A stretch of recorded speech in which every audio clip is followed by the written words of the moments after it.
Sarajevo. 27 octobre 2014. Une ville marquée par l'histoire, et par le silence de ce qu'elle ne raconte pas. Ce matin-là, dans le tunnel de Butmir, un lieu qui fut autrefois un symbole de survie pendant le siège, une archéologue était sur le point de faire une découverte qui n'aurait jamais dû exister. Lina Kovačević travaillait seule dans les galeries souterraines. Le froid s'en laisse accrocher au mur, comme une vieille mémoire prête à réveiller ses secrets les plus sombres.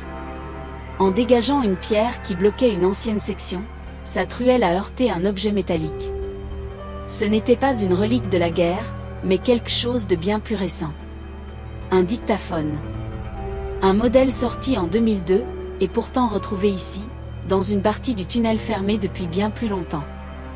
Le plus étrange dans tout ça, c'est qu'il était encore chargé. Intriguée, elle a appuyé sur le bouton de lecture. Une voix d'homme, tremblante, brisée par la peur, a résonné dans ses écouteurs. Si quelqu'un écoute, alors j'ai échoué. Je suis entrée dans ce tunnel le 27 octobre 2002. Et ce que j'ai vu ne devrait pas exister. La voix a marqué une pause, puis elle a prononcé son nom. Le sien. Lina. 12 ans avant même qu'elle ne mette les pieds ici pour la première fois. Comment était-ce possible? Le cœur serré, et malgré la peur qui commençait à la saisir, Lina s'est enfoncée plus profondément dans l'obscurité du tunnel. Le dictaphone, lui, poursuivait son récit anachronique. La voix de l'homme continuait, comme un guide venu d'un passé qui connaissait son futur. Tu vas marcher exactement ici. 3 A après le virage. Et tu vas sentir que tu n'es pas seule. Poussée par une force qu'elle ne comprenait pas, elle a obéi. Elle a fait un pas. Puis 2. Puis 3. Et à cet instant précis, un souffle glacé, venu de nulle part, lui a frôlé l'épaule.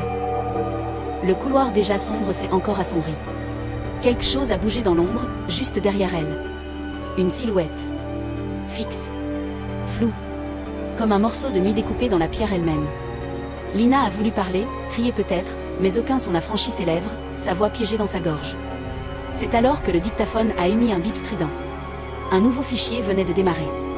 La date affichée était le 27 octobre 2024. La voix qui parlait cette fois, c'était la sienne. Mais plus grave. Plus âgée. Comme venue d'une Lina qui avait traversé quelque chose qu'elle ne pouvait pas encore comprendre. Si tu m'entends, alors la boucle commence. Ne cherche pas à comprendre ce que cache l'ombre. Dans 10 ans, tu reviendras ici. Et tu laisseras ce message, pour toi-même. La silhouette dans l'ombre a avancé. Exactement au même rythme que Lina. Comme si elle imitait chacun de ses mouvements. Comme si elle était elle. Mais différente, une version d'elle-même venue d'un autre temps. Le tunnel est devenu un miroir brisé du temps, où le passé, le présent et le futur se heurtaient dans un silence assourdissant. Lorsque la lumière de sa lampe de poche a vacillé un instant, la silhouette avait disparu. Seul le dictaphone restait par terre, toujours allumé. Toujours prêt à enregistrer. Lina l'a ramassé. Et dans le silence oppressant du tunnel, elle a appuyé sur « Enregistrer ».